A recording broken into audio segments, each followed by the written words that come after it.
es la voz de JFK. Pensábamos a las 3:06 de este día de octubre del 2012 que ya estaba todo contado, recontado, reanalizado. Y sin embargo, ha surgido una novedad sorprendente, JFK, y hacemos un link mental con KGB. Toda la información resumida, Santiago Camacho. Pues intentaremos resumirla porque, como te decía, todo lo que nos ha aportado esta semana de información sobre el tema es un pelín complejo y es una maraña de nombres, de informaciones, de lugares y de datos que vamos a intentar lo básico para que el público entienda qué ha pasado. Pues todo viene a través de un señor que se llama Robert Holmes, que es un autor, un investigador de los servicios de inteligencia y que ha escrito un libro que se titula Un espía como ninguno. Un espía como ninguno es una biografía de Iván Serov. ¿Quién es Iván Serov? Iván Serov llegó a ser jefe del KGB y probablemente es, dentro de una institución con un prestigio bastante siniestro, era un personaje especialmente siniestro. Él era de los históricos de la época de Stalin. Había sobrevivido a todas las purgas de Stalin y, es más, había sido mano ejecutora de muchas de ellas. Él había ejecutado con su propia pistola a muchos traidores por orden del propio Stalin y incluso fue la persona que terminó terminó acabando con el poder del mítico Beria, que era el policía secreto de Stalin y también jefe del KGB y antecesor suyo. Pues bien, Iván Serov, según descubre Robert Holmes, habría sido la clave para asesinar a John Fitzgerald Kennedy, al margen incluso de lo que opinaba el propio Khrushchev. Serov manejaba el KGB como una especie de feudo propio y se había tomado el fracaso diplomático de la crisis de los misiles, de la cual sí se han cumplido 50 años precisamente este mismo mes de octubre, como una ofensa que había que vengar. Y de hecho, pues para ello se valió de un peón que tenía muy a mano, y era Lee Harvey Oswald. Lee Harvey Oswald había pasado 2 años en Minsk, no exiliado, sino voluntariamente exiliado de los Estados Unidos, porque él era un comunista convencido, y allí, en contra de lo que se creía hasta ahora, sí pudo ser reclutado por el KGB. De hecho, se cuenta en el libro de Holmes cómo 55 días antes de la muerte de Kennedy, Oswald se presenta con una pistola en la embajada de la URSS en México, diciendo que quiere regresar a cualquier precio, que no soporta la vida en Estados Unidos, y allí se reúne con 3 diplomáticos, cosa que cualquiera, por mucha pistola que lleve al cinto, no consigue, y mucho menos que, según los archivos oficiales del KGB, era calificado como un perturbado. Otra cosa que desvela Holmes es que la vida de Oswald en la Unión Soviética no era ni mucho menos tan inocente como se ha traslucido en los informes históricos posteriores, y que incluso un hecho fundamental de la agitada época aquella, que fue el derribo del avión espía del piloto Gary Powers, un U-2, que por primera vez había conseguido ser derribado porque los U-2 americanos estaban fotografiando toda la Unión Soviética con absoluta impunidad gracias a la gran altura a la que volaban, pues Oswald pudo haber dado las claves de cómo se podría derribar un U-2, porque no hay que olvidar que él estuvo en varias estaciones de radar de alto secreto, una de ellas en Hawái, desde donde, entre otras cosas, salían algunos de esos U-2 para investigar territorio soviético. Pues bien, ni más ni menos que se habría utilizado a Oswald como señuelo. Efectivamente podría haber habido más de un tirador, y posteriormente habría sido otro agente del KGB el que habría contactado con Jack Ruby, e incluso los que lo habrían asesinado en la cárcel, colocándole un isótopo radioactivo que le provocase un cáncer galopante, como fue en la realidad. Lo curioso es que ya había ciertos indicios de esto, aunque muy tenues.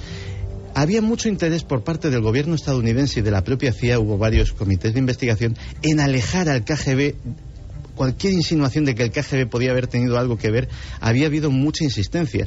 ¿Por qué? Porque, lógicamente, en una época como era la Guerra Fría, implicar a los soviéticos en el asesinato de un presidente de los Estados Unidos significaba ni más ni menos que la Tercera Guerra Mundial. Por eso se ocultó que el coronel Yuri Nosenko, que fue uno de los más célebres desertores con los que contaron los norteamericanos, desertó a Occidente y, como todos los desertores, fue sometido a un interrogatorio exhaustivo que duró años. Y Yuri Nosenko, entre las miles de cosas que le preguntaron, pues le preguntaron si la KGB había tenido algo que ver con el asunto de Kennedy. Él lo negó, aquello los historiadores de la CIA le dieron mucho bombo, pero a lo que no le dieron bombo es que él lo negó a los interrogadores que le hacían el interrogatorio previo. Pero también lo negó en la prueba del polígrafo y no la pasó. Es decir, cuando dijo que el KGB no tenía nada que ver con el asesinato de John Fitzgerald Kennedy, el polígrafo dijo que estaba mintiendo. Eso tampoco se había sabido hasta ahora. Que es curioso que no se sepa todo esto hasta ahora. Pero hay más, hay un tercer asesinato, no solamente Oswald y el propio Kennedy, sino que un año después el KGB asesina a Mary Pinchot. Mary Pinchot había sido una de las amantes de John Fitzgerald Kennedy y probablemente una agente doble que trabajaba a la vez para la CIA y para el KGB. Cuando el KGB se entera de que lo que ellos creían que era una agente fiel, una agente leal, que encima estaba metida en la cama del presidente de los Estados Unidos, en realidad les estaba dando la información que le convenía a la CIA que recibieran los soviéticos, acabaron también con su vida. Pero, si queremos liar aún más la madeja, resulta que Mary Pinchot había sido esposa de Kurt Meyer. Y diríamos, ¿quién es Kurt Meyer? Pues hace unos años murió Howard Hunt, que era uno de los implicados en el escándalo Watergate, posiblemente el espía más famoso de los Estados Unidos y alguien al que siempre se implicó en el asesinato de Kennedy. Y Howard Hunt dejó un polémico, que lo pusimos en su día en Cuarto Milenio, un polémico testamento grabado en una cinta magnetofónica en la cual reconocía que él había tenido algo que ver con el asesinato de Kennedy y que uno de los tiradores había sido ni más ni menos que Kurt Meyer, al que se había reclutado porque Kennedy se estaba beneficiando, dicho mal y pronto, a su mujer y tenía un asunto pendiente. Y todo esto es el monumental lío que ha montado. No hagas más madeja, porque entonces ya el lío puede ser... Bueno, lo increíble, para resumir, es que sepamos ahora todo esto, sí, y que de alguna forma uno de los asesinos más famosos de todos los tiempos, del siglo XX, Lee Harvey Oswald, sepamos ahora que la KGB tenía mucho que ver con su instrucción, ¿no? Sí. Y que se evitó todo esto por una tercera guerra mundial. La sensación de que nos enteramos de todo 50 años después, ¿no? De todo lo importante. Con suerte. Exacto, con suerte. Pero además, fíjate que todavía no se ha dicho la última palabra de esto, porque aquí hay una historia muy clara y es la pieza clave es Lee Harvey Oswald. Lee Harvey Oswald se va a la Unión Soviética, los americanos le permiten vivir 2 años en la Unión Soviética y le permiten regresar. Es decir, puede que el KGB lo captase, pero también había algo raro con Oswald del lado americano. La conspiración sobre conspiración. La sensación, Javier, de que... los escritores lo sabéis muy bien, la realidad supera cualquier ficción imaginable, sí, en los grandes casos de la historia. En fin, Santi, gracias por el resumen, exactamente. Es complicado 10 minutos de resumir. La madeja santiaguesa ahí puesta, 10 minutos para que sepamos todo lo que ha pasado. Como siempre, que es un placer, que mañana nos vemos en la tele, compañeros haciendo muchas más cosas. Santiago, Javier, gracias por acompañarnos contando tantas historias maravillosas cada semana, pero especialmente hoy, que era un reto estar 60 minutos más sin cansar a nuestra querida audiencia, que ya puedo decir, estamos ya hartos de vosotros. Pues no, quedan muchas cosas. Y ahora vamos a cambiar el tercio a nivel musical incluso, porque vamos a ir con el testimonio, un testimonio, la semana pasada no tuvimos, que es sorprendente. Javier, Santiago, compañeros, como siempre, un honor, gracias, esta mañana. Un abrazo grande. Hasta dentro. Un buñuelo, que lo habéis ganado. Sí, que Carmen ha traído buñuelos, ha traído buñuelos maravillosos. Lo haremos. Gracias a los dos, de verdad, compañeros. 3:15 exactamente, y es momento de los testimonios. Hacía tiempo que no llegaban testimonios en el sentido de radiarlos, porque hemos guardado algunos porque ya había casos muy fuertes. Este que viene a continuación nos lleva a zonas mágicas del norte español y además es muy gráfico, yo creo que muy sentido. Podéis opinar, podéis, por supuesto, lanzar vuestros mensajes a través de las vías de contacto, Carmen. En Facebook, en Twitter y en Google Plus, Nave del Misterio. Y luego nuestro mail, como siempre, milenio3@cadenaser.com. Bueno, pues entre la locura y la cordura, entre la información y el misterio, entre lo que no se sabe y lo que se sabe, llegan nuestros testimonios. Javier, compañero, buenas noches de nuevo. Hola, buenas noches. Una persona que nos ha contado su historia. En el fondo esa es la raíz de esta sección. A viva voz, y además para que cunda el ejemplo y muchas más amigas y amigos de Milenio 3 hagan lo propio, y está ocurriendo. ¿Dónde nos vamos? ¿Cuál es el caso? Pues en este caso concreto, es una muestra de cómo los testimonios llegan en ocasiones de la forma menos esperada. Estábamos acostumbrados a recibirlos al correo del programa, ¿no? También a los buzones de Twitter, en redes sociales, gente que se pone en contacto con nosotros, pero este llegó en medio de una investigación. Estábamos en un lugar de Álava y de repente una mujer que nos había reconocido del programa empieza a decirnos que que en su casa habían vivido también todo tipo de fenómenos, y pedía un poco de ayuda, incluso casi si podíamos hacer de altavoz, porque estaba bastante intrigada por lo que estaba ocurriendo dentro de su inmueble. Ella es María, vive en El Ciego, en un pequeño pueblo de Álava, y nos contaba una historia que, si quieres, empezamos escuchándola. Vamos a escucharlo ahora, Javi, porque esta noche es de emociones y de noticias, y están ocurriendo muchas cosas ahora mismo, así que, compañero, de nuevo, información. Sí, tenemos más datos, Iker, de la operación policial contra ETA, importantísima operación policial contra ETA, que a esta hora permanece abierta en Francia. Ana Terradillo, hola de nuevo. ¿Qué tal? Buenas noches. Sí, hasta ahora también les podemos adelantar el nombre del otro detenido. Es Joseba Iturbe Ochoteco. Falta la confirmación de la policía científica, pero fuentes de la lucha antiterrorista confirman al SER que el otro detenido es ese, Joseba Iturbe Ochoteco. Ya comentábamos previamente que pertenece también a la logística militar de ETA, y ahí es donde se le sigue encuadrando. Además, hay más novedades acerca de esta operación, que está ahora mismo completamente abierta. Sabemos que han sido detenidos los dos en un hotel Maldor, que está a 70 kilómetros de Lyon. Es una operación, como digo, que sigue muy abierta. Se están haciendo registros en las habitaciones de los hoteles, y ahora mismo la policía francesa, la policía de élite, continúa registrando ese hotel. Pues esa, Iker, es la última hora. Ha sido detenido junto a Izaskun Lesaca, presunta dirigente de ETA, el otro supuesto etarra, Joseba Iturbe. Gracias, compañeros. Está ocurriendo ahora mismo, repetimos, minuto a minuto prácticamente de la información. Está pasando, y los compañeros de los servicios informativos de la SER contando todo pues tal y como está ocurriendo. Así que nosotros, por supuesto, estaremos muy abiertos a cualquier conexión. Esto hace especial la escucha de Milenio esta noche, pero es que está ocurriendo ahora mismo y está pasando. Bien, teníamos una persona en El Ciego. Teníamos una persona en un pueblo de la zona de Rioja Alavesa. Sí. Esta mujer, María, cuando llega a este pueblo, al Ciego, se encapricha, digamos, de una casa muy concreta del centro de la localidad. Es un palacete del siglo XVII que a ella, desde el primer momento en que lo ve, pues le llama la atención y decide que quiere comprar ese lugar y que quiere vivir allí. No sabía, desde luego, lo que iba a ocurrirle, porque a partir de ese momento empieza a vivir todo tipo de fenómenos, tanto ella como su familia. Si quieres, vamos a escucharla y vamos contando su historia. Estaba un día comiendo sola y sí que noté, una presencia que pasaba algo que pasaba, pensaba que había alguien en casa, notas que pasa alguien detrás tuyo y miras y dices, que estoy sola. Y habían colgado los niños unos muñequitos con una cuerdita que venían en las patatas fritas, y las habían colgado en la cocina en los tiradores de los cajones. Y entonces, acto seguido, esto que notas que pasa algo detrás tuyo y miras hacia los cajones y todos los muñequitos moviéndose.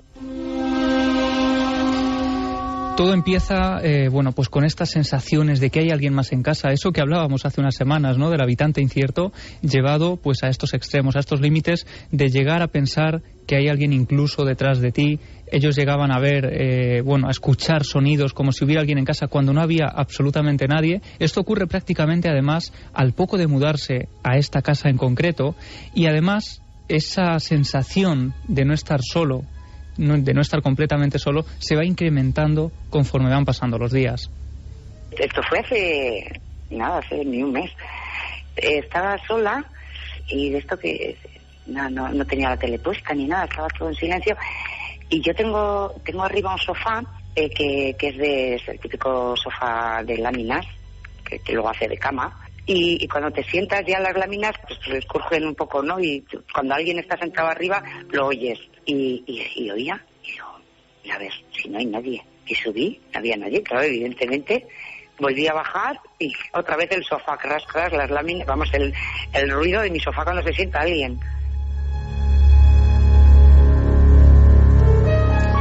Podría parecer incluso una experiencia subjetiva, porque casi siempre ocurre cuando ella está sola en casa, y esto lo hemos visto también en otros casos, que parece que lo que haya en ese lugar se manifiesta específicamente cuando hay personas concretas de la familia. Pero es que empieza a ocurrir a partir de ese momento que los niños de la familia, sin saber absolutamente nada de las experiencias, porque ellos desde luego intentan no contarles nada de esto para no sugestionarlos y que vivan tranquilos, y esto es algo también bastante habitual, pues los niños tienen bastante miedo, tienen reparos a entrar en determinadas habitaciones de la casa, no quieren entrar solos, pero no ocurre en toda la casa, ocurre en habitaciones muy concretas. Curiosamente, las habitaciones donde María escucha esos sonidos cuando no debería haber absolutamente nadie en casa. Vamos a escucharla porque ocurre además toda esta historia que parece algo más o menos habitual, que parece que estamos acostumbrados a escucharla. ¿Un clásico? Pues hay un detalle más que la hace especialmente inquietante. Para no molestar a mi marido me voy a otra habitación y en un momento dado oigo que alguien baja las escaleras y pienso que es uno de los críos, y bueno, pues no es uno de los críos, es algo que entra en la habitación, que yo no veo absolutamente nada, pero lo siento, y bueno, se empieza a mover un poco el colchón y bueno, pues de repente una voz a mi lado que dice Aide, que para mi sorpresa yo pensaba que era el nombre de una mujer, y Aide creo que en francés significa algo así como ayuda. 3:23, esto es Milenio 3. Aide. Alguien se apoya en el colchón. Carmen giraba la cabeza así como diciendo vaya, o sea, porque ya, como siempre, teníamos un clásico y de pronto algo que no hemos escuchado nunca, y está pasando en los testimonios. O sea, la panoplia de fenómenos que viene en la voz de los testigos nos deja sin palabras, porque muchas son nuevas. Eso es muy difícil, ¿eh? El contagio psicológico, o contar cosas que otros han contado, incluso aderezarlas, pero cosas que no se habían contado, cuando menos sorprende, ¿no? Aide. Hasta tal punto, Iker, podemos pensar que es sugestión, ¿no? Pero cuando Aide, esa palabra que en un principio María no relaciona con nada concreto, de hecho piensa que es un nombre de mujer, como comentaba, ocurre además todo esto en una noche en la que ella no puede dormir, es incapaz de dormir, por eso también descartamos, ¿no?, la teoría de que estuviera en ese estado de duermevela en que cualquier cosa parece posible. Y además, pues unos días después, hablando con un amigo, cuando le cuenta la experiencia y ella se atreve a comentarle un poco esto en intimidad, él es el que le dice, bueno, es que Aide es ayuda en francés. Y si creíamos que lo habíamos escuchado todo, aún hay un detalle más que desde luego hace muy interesante el testimonio de María. Yo sé que en esta zona hubo franceses, porque sé de algún amigo que ha arreglado también su casa y ha encontrado algún uniforme en el suelo enterrado de algún francés, vamos, del uniforme de cuando Napoleón.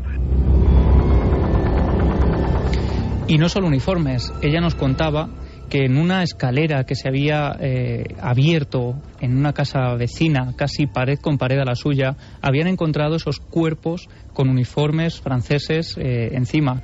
Y como ha pasado otras veces, y esto nos puede parecer asombroso, pero es que ocurre, porque hay casos, y si quieres ahora los recordaremos, aquello se tapó. ¿Por qué?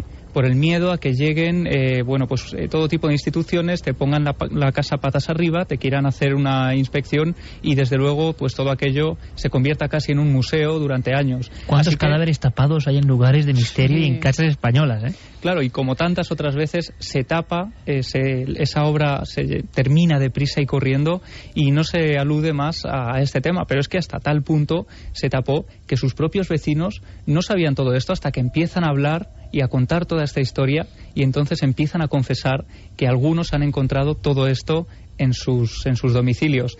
Y un detalle más que ella nos contaba es que en esa zona en concreto hay una expresión que es bastante típica en los vinos. Cuando un vino está especialmente bueno se dice que este vino tiene francés, y parece ser que tiene que ver con que en esa época de la guerra de los franceses, para hacer desaparecer los cuerpos de algunos soldados franceses, los echaban al vino cuando estaba fermentando, a esos lagos de vino, para hacerlos desaparecer por completo. Posteriormente, No sabemos si esto es realidad o una de esas leyendas que se van contando, pero se comenta que algunos vecinos incluso posteriormente pues echaban la pierna de cordero para darle sabor al vino. Toda una serie, podríamos hablar un día de leyendas de las barricas de fermentación españolas. ¿Leyendas hasta qué punto leyendas? Claro, se han contado barbaridades, o sea, todo lo que podéis imaginar de barbaridad en esas barricas donde, claro, eran pozos sin fondo, todo desaparecía, todo se disolvía. Pues parece ser que el origen de esa expresión pues tiene su base posiblemente real, desde luego estremecedora, y hasta aquí pues esa experiencia ella nos la confesaba, nos la contaba, porque quería saber si alguien podría dar algún dato más sobre esa casa que está enclavada en el centro del Ciego. Maravilloso testimonio, porque a partir de una serie de fenómenos increchendo aprendemos otras cosas de la historia, de la casi etnografía española o los modos, usos y costumbres. Fue una zona polémica, ¿no? Es un lugar maravilloso, por cierto, el Ciego, muy próspero, porque el negocio de las bodegas de Rioja Alavesa le ha dado una prosperidad extraordinaria, pero con mucha historia de fondo. Yo estaba recordando, Carmen, la historia de Jung, viendo ese soldado, o más bien uniforme con huesos casi, que Jung, como empieza a ver en su casa que pasan cosas, y encuentra esa especie de medio calavera, medio embozada y entre un barrizal de algún tipo de guerra antigua, y él le hace una ceremonia fúnebre porque cree que así ya se cumple el ciclo. Que el alma descansaría en paz. Efectivamente, y ya todo cesa como ocurrió. Vamos a hacer una cosa que además viene al pelo, nunca mejor dicho. ¿Habéis comprobado que están pasando muchas cosas esta noche? Esta operación de ETA, por ejemplo. Tenemos una dramatización, antes de que entre Diego Marañón. Tenemos una dramatización que no voy a desvelar mucho. La ha escrito Diego, yo creo que está muy bien, y es un caso mítico. El protagonista de esta historia, que ocurrió así, como vais a oír, y es increíble, es un periodista de la Gaceta del Norte de Bilbao que persigue los ovnis en el año 81. Y a él le pasó en un viaje. Pero es que la historia tiene que ver con la ETA. La historia de fondo tiene que ver con la ETA. Es un caminante. Y luego, si queréis, os cuento el final. Pero qué curioso. Diego ha hecho esta dramatización, lo hablábamos, es un caso poco conocido que aparece en la quinta columna, uno de los grandes libros de JJ Benítez, año 81, y lo ha contado Javier Pérez Campos. A veces en la investigación surgen cosas. En este caso, el protagonista principal de la dramatización es este periodista, tantas veces referido aquí, que se encuentra alguien por la carretera y le cuenta algo. ¿Y qué tendrá que ver la ETA en todo esto? Bueno, pues luego lo desciframos. Ahí va la dramatización, que vuelven, como no, a nuestro programa en una noche tan especial con una hora más.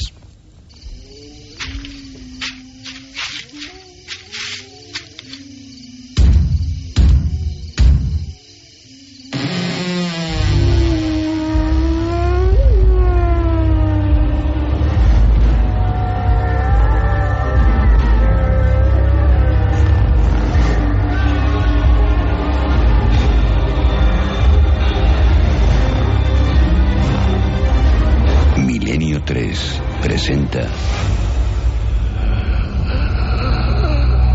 Encuentro en el Castillo. Jueves 22 de enero de 1981, Huesca.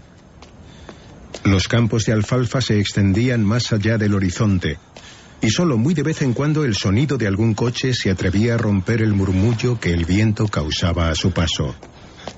Sin embargo, era su propia respiración, algo agitada a causa del esfuerzo y el frío, lo único que el caminante podía escuchar. Será animal. Por poco me lleva por delante. El coche se detuvo forzosamente unos 50 metros más allá.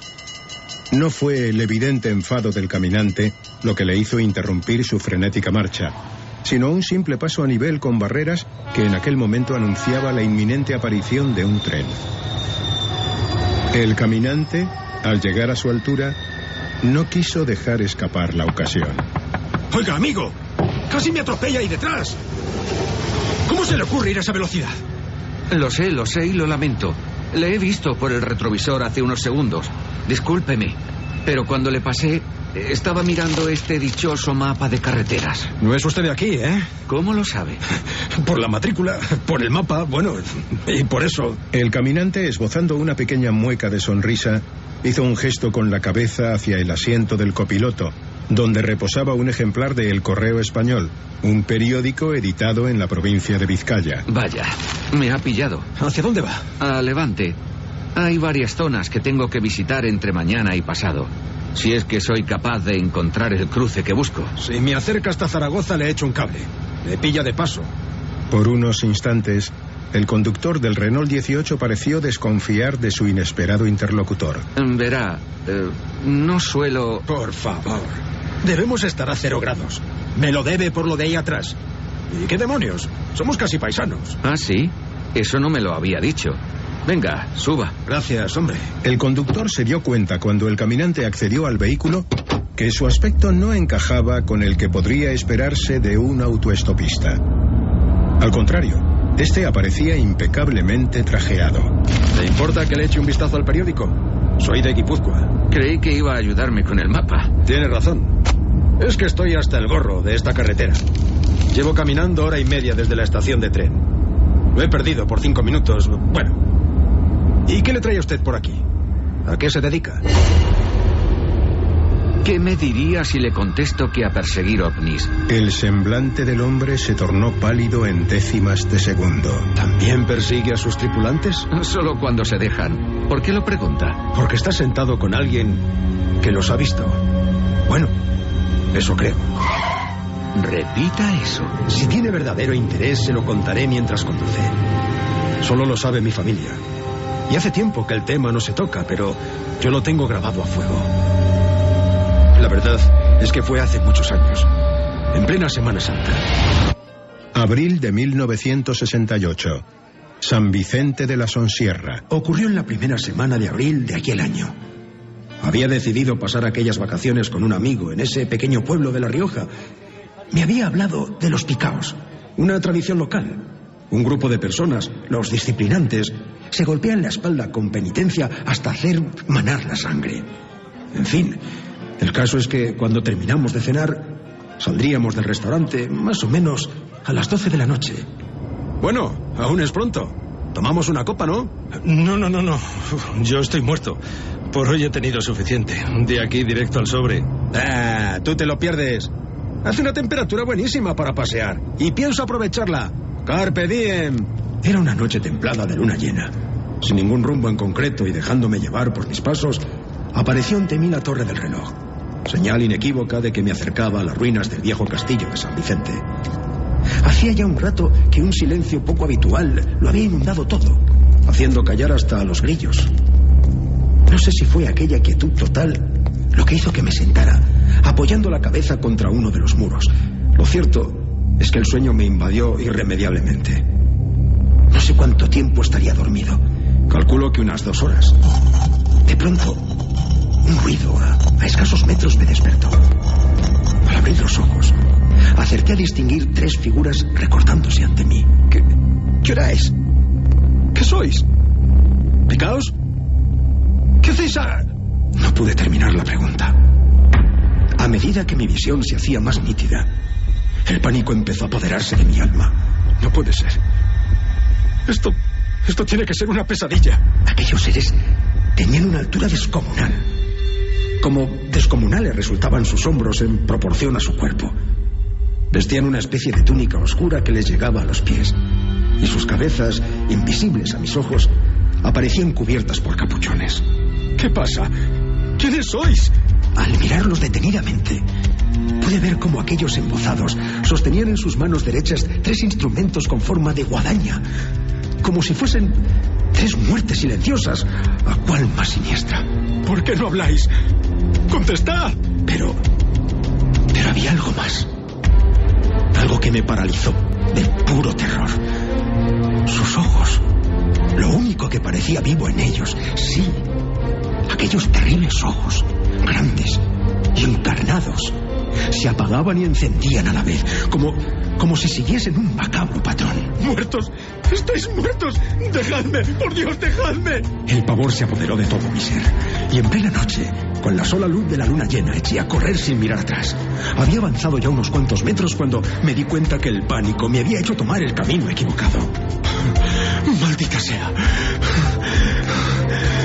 Sin embargo, decidí que prefería perderme en mitad de la nada antes que volver a pasar de nuevo por aquel lugar. Corrí en dirección a Briones y cuando las fuerzas comenzaron a flaquear, me refugié ocultándome en una de las viñas que había junto a la carretera. Fueron las horas más angustiosas de mi vida. Nunca olvidaré cómo mi cuerpo entero temblaba de miedo, recordando aquellos 3 pares de ojos que parecían encenderse y apagarse al unísono, como faros que señalasen la entrada al mismísimo infierno. Permanecí allí, acurrucado, hasta que al amanecer una furgoneta de reparto tuvo a bien recogerme.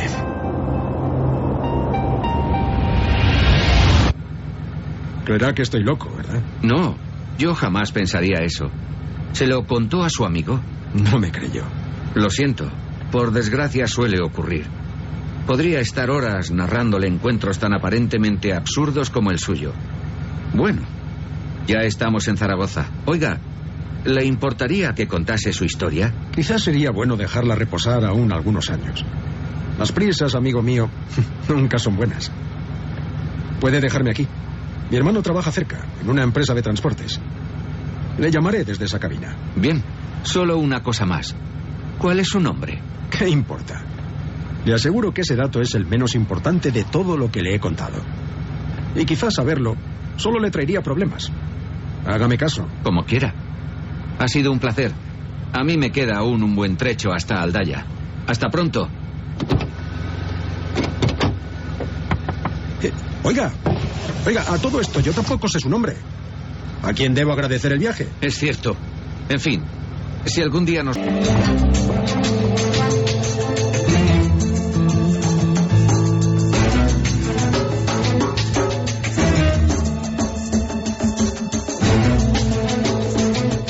y 38, más cosas no se pueden contar, más historias, 3 horas y media de programa y espero me lo podéis hacer saber, si lo estáis pasando bien, si estáis con nosotros, si estáis aprendiendo cosas. Esto es como para el créalo o no, la sintonía suena, esta historia, ¿verdad? La historia de Mr. Huesca.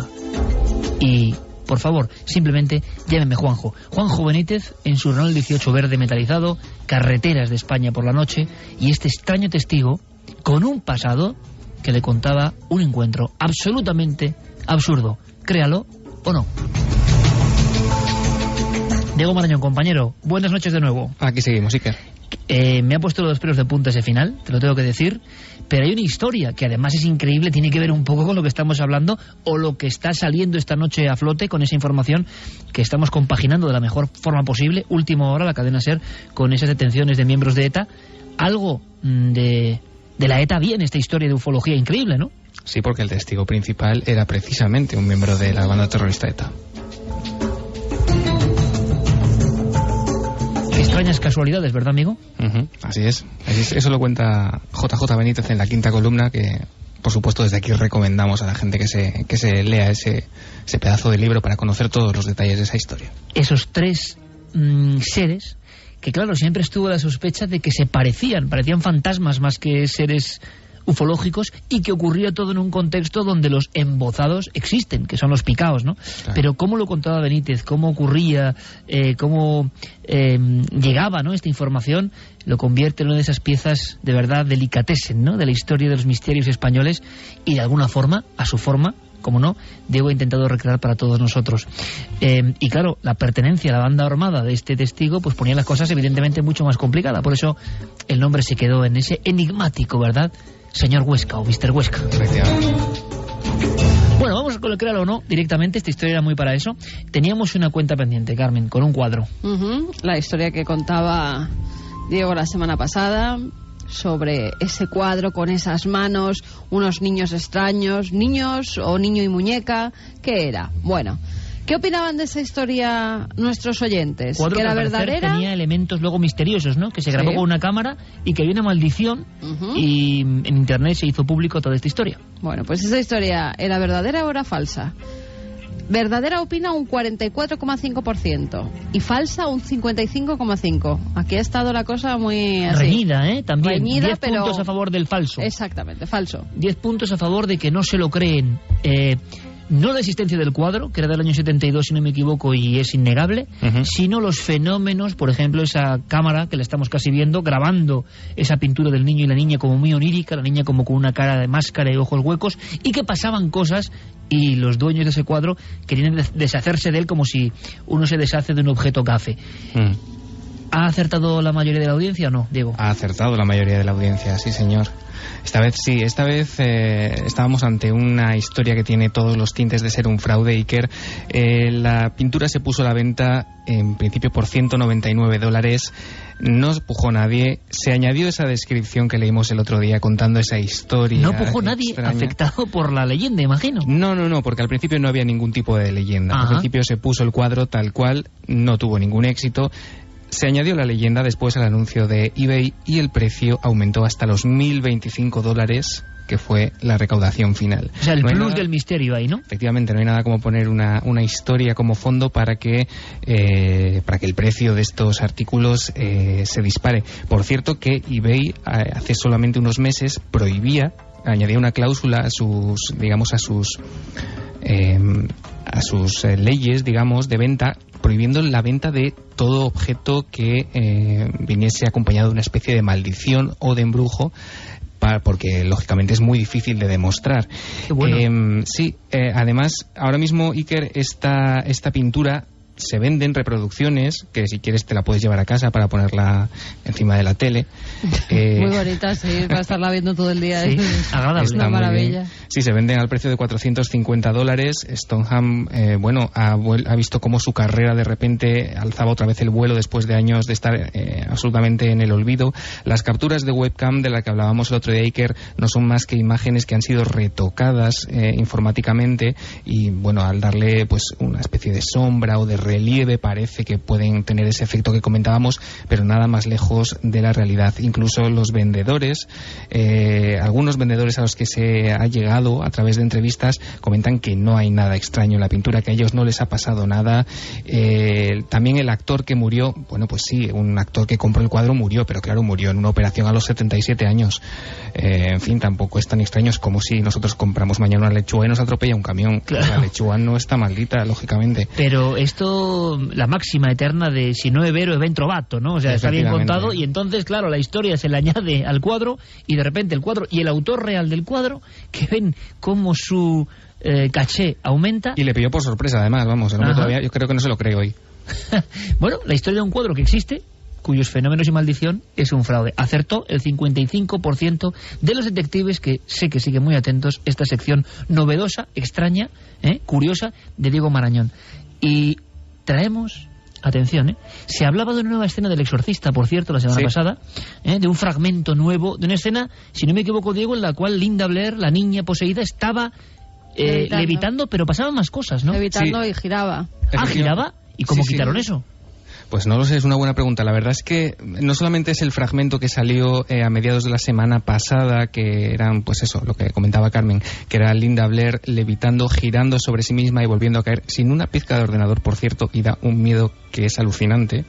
Da más miedo que con ordenador, claro. Sí, efectivamente. Sino que además, en días posteriores apareció más metraje. En total han aparecido como unos 5 minutos y medio nuevos, en los que además de esa escena que vemos, se nos muestra cómo el set de rodaje, a través de una especie de mecanismo hidráulico, se mueve completamente y se nos muestra, pues aparte del equipo, una especie de montaña rusa, mientras Linda Blair pues se parte de risa, hay que decirlo. Y como Linda Blair está también en la cama y le dan unos espasmos que casi la rompen el cuello. Es verdad que Linda Blair tuvo muchos problemas por esas escenas, por grabar esas escenas en la espalda, en el cuello, que tuvieron que parar varios rodajes para que el médico la atendiera, porque eran tales los espasmos que daban con una maquinaria específica que tenían para ello, que el cuello de Linda Blair, si la ves en estas imágenes que han salido ahora a la luz, que no se habían emitido en la película, es que parece una muñeca, literalmente. Es muy curioso, y dices, todavía quedan sorpresas, no solo con JFK, sino con El Exorcista, que tiene 40 años, se dice pronto, Tiene 40 años la película prácticamente, y sigue generando, porque la escena de la araña de hace unos 10 años era espantosa en su maldignidad y también se eliminó. En fin, hablamos del icono del exorcista, bien, eso es una parte, pero ahora hablamos de otro icono del cine que todo el mundo va a recordar. Estoy seguro que Noel Caldo va a ser el primero que lo recuerde perfectamente. ¿Ha oído algo? Una muerte en una escena, ¿verdad, Diego? Estamos hablando de la película El Cuervo. Ojo, quiero poner en antecedentes a la audiencia porque a lo mejor la pregunta del créalo o no es la que ellos se esperan. Primero que escuchen un momentito lo que vamos a contar. Vamos a hablar del Cuervo, una película de 1993, como todo el mundo sabe, protagonizada por Brandon Lee, hijo de la superestrella de artes marciales Bruce Lee.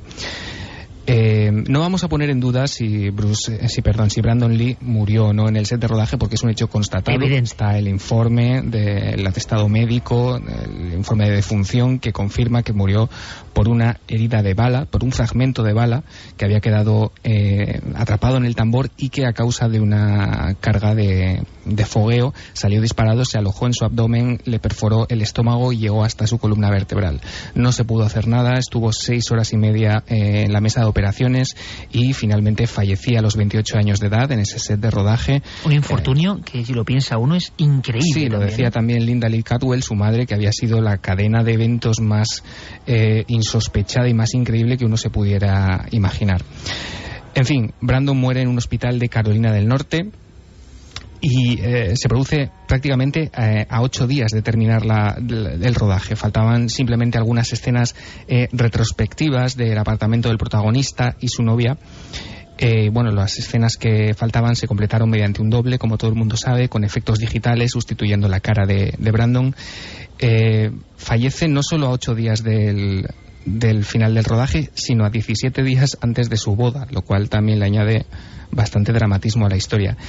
Pero ¿a qué nos vamos a referir en este créalo o no? Se dice, como parte de todas las leyendas urbanas que rodean a esta muerte en este rodaje, como parte de la conspiración, que el momento en el que Brandon Lee es disparado accidentalmente permanece en la película. Se dice exactamente que se puede ver en el minuto aproximadamente 10. Es cuando el personaje de Eric Draven, que es al que daba vida a Brandon Lee, aparece en su apartamento cuando una serie de malhechores atacan tanto a él como a su pareja en la película, y al final acaban con su vida disparándolos.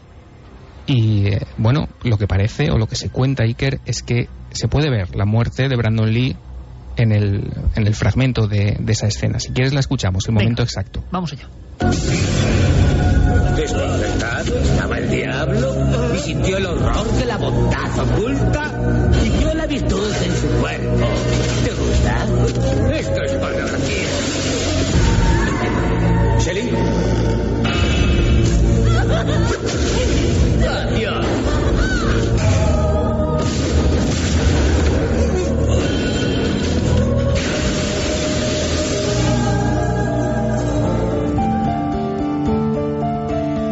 Escuchamos, mejor dicho, los tiros.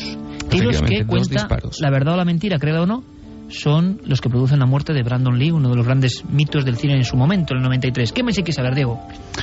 Bueno, tenemos que saber que el actor que dispara ese arma de fogueo, Michael Massey, fue llevado a los tribunales.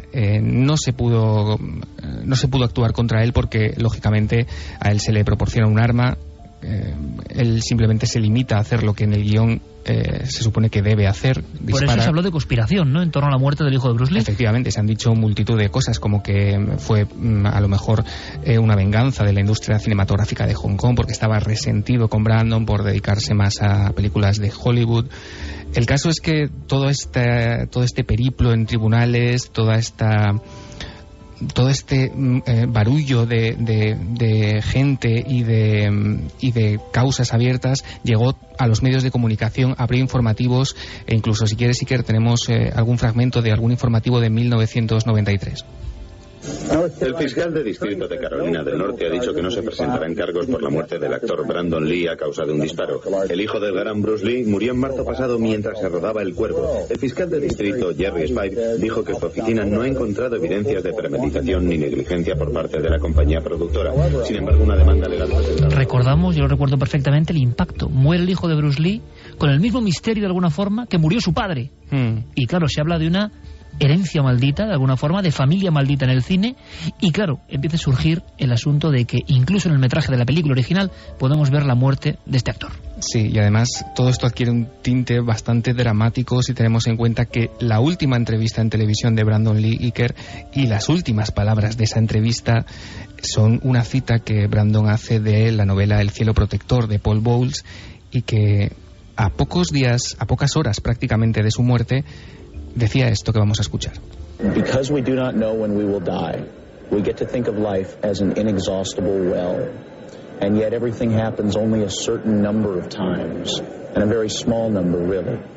How many more times will you remember a certain afternoon of your childhood, an afternoon that is so deeply a part of your being that you can't even conceive of your life without it? Perhaps 4 or 5 times more, perhaps not even that. How many more times will you watch the full moon rise? Perhaps. Que haciendo casi traducción simultánea, te lo Diego. Traduzco rápidamente. Dice: como no sabemos cuándo vamos a morir, creemos que la vida es un pozo sin fondo. Sin embargo, las cosas ocurren solo un determinado número de veces. En realidad, muy pocas. ¿Cuántas veces más recordarás cierta tarde de tu infancia? Una tarde que forma una parte tan entrañable de tu ser que ni siquiera puedes imaginar la vida sin ella. Quizá 4 o 5 veces más. Quizás ni eso. ¿Cuántas veces más verás salir la luna llena? Quizás 20. Y sin embargo, todo parece ilimitado. Escalofriante saber que Brandon Lee en su última entrevista dijo estas cosas. Le encantaba ese fragmento, ¿no? Lo había incluido Iker en su invitación de boda, y hoy eso que acabáis de escuchar está tal cual en su lápida. Y esto es absolutamente real. Sí, eso sí. Vida y muerte de un icono del cine, hijo del gran Bruce Lee, y que en la película El Cuervo, con connotaciones muy especiales, y además incluso en el fragmento que hemos seleccionado, el del créalo o no, está ahí la muerte de Brandon Lee o no, gran mito. Muchos creen que sí, otros creen que no. Se habla del demonio, del diablo en ese momento concreto. Ahí está el créalo o no, uno de los potentes, porque une cine, une familia, estirpe maldita, y une uno de los momentos más trágicos, de mayor infortunio que se recuerdan en el séptimo arte. Ahí lo dejamos, Diego. La semana que viene resolvemos. Brandon Lee, El Cuervo y la extraña muerte. Un abrazo muy fuerte. Un placer, Iker. Hasta la semana que viene.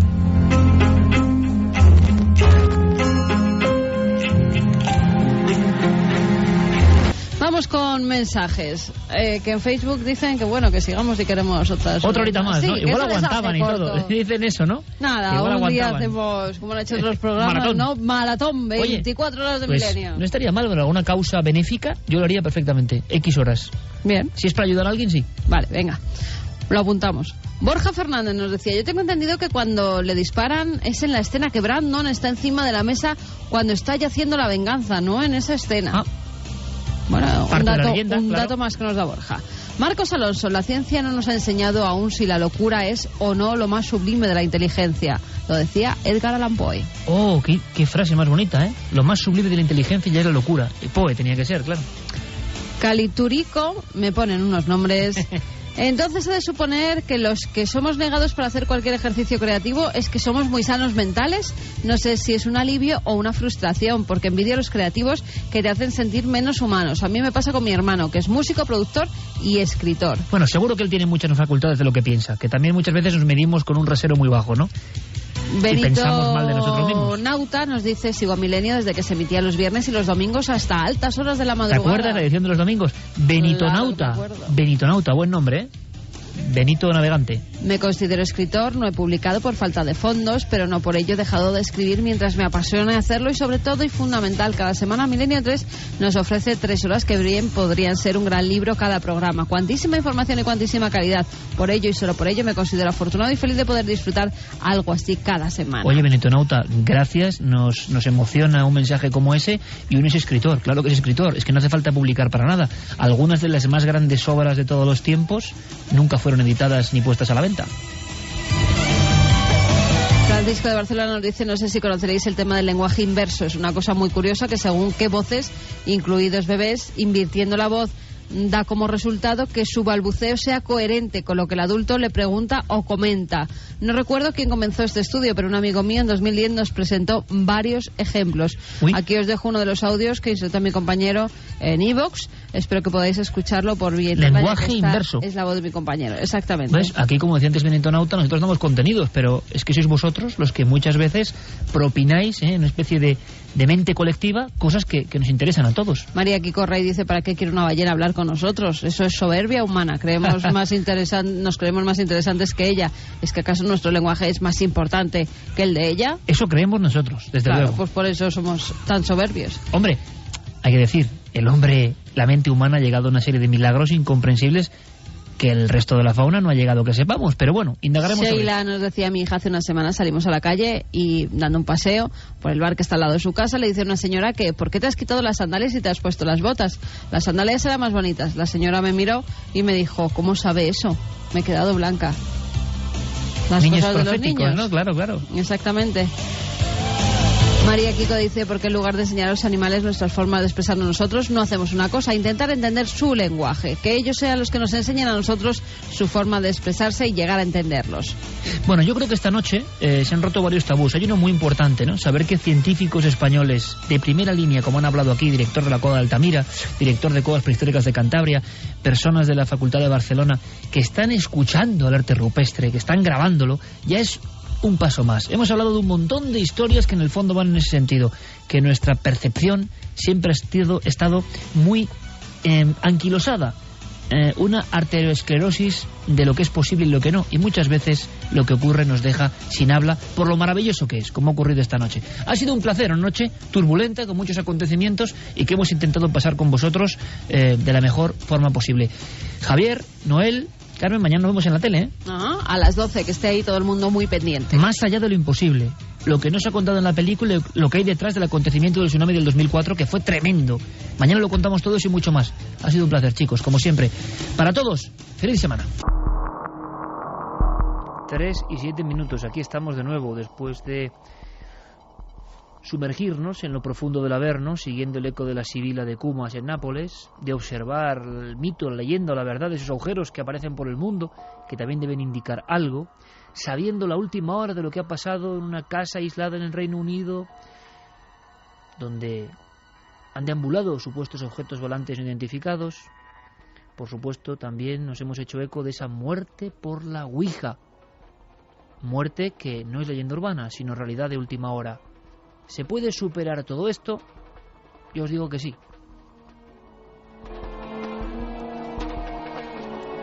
Porque Santiago Camacho se ha tomado muy en serio su rol, porque es así, de denunciador de cosas. Tampoco denunciador, no es que lo denuncie él, simplemente es un altavoz de asuntos que no salen en los medios convencionales, aunque a veces sí. A veces las noticias llegan a portada o a breve, aunque en la mayoría de las ocasiones mutiladas de su sentido original, porque encierran historias tramoyas oscurísimas. Vamos a extendernos unos minutos en un informe de la Universidad de California, un informe polémico, un informe que seguramente tenga grandes dosis de verdad, y yo añado, una verdad que espanta. Hablamos, Santiago, de sustancias tóxicas, por desgracia, más que cotidianas, y lo de siempre, y no lo sabíamos. Y no lo sabíamos. En esta galería de los horrores que están en nuestros armarios, a veces los horrores no son en fantasmas que deambulan por nuestras casas, sino que se esconden en frascos, se esconden en nuestro armario de la ropa, se esconden en sitios bastante inofensivos aparentemente.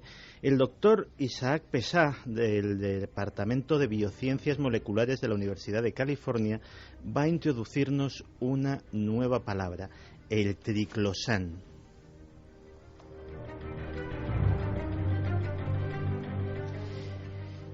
El triclosan, según este informe que ha hecho, es una sustancia que tiene muchos efectos nocivos. Él ha hecho experimentos con peces y con ratones en los que ha descubierto que a nivel molecular impide o dificulta mucho la contracción de los músculos.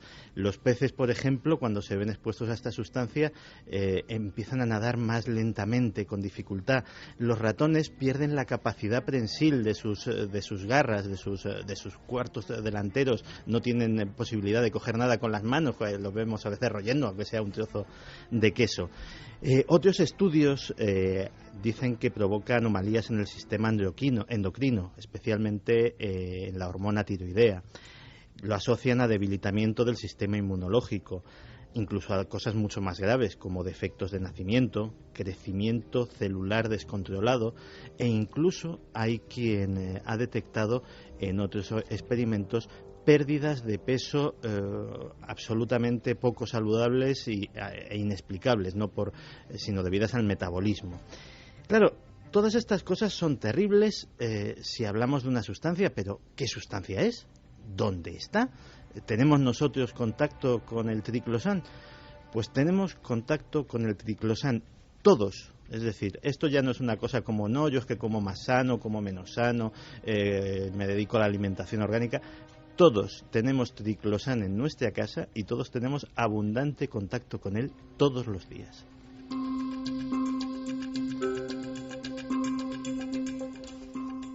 ¿Y dónde está el triclosan? Pues está en multitud de productos. El triclosan básicamente se utiliza como bactericida.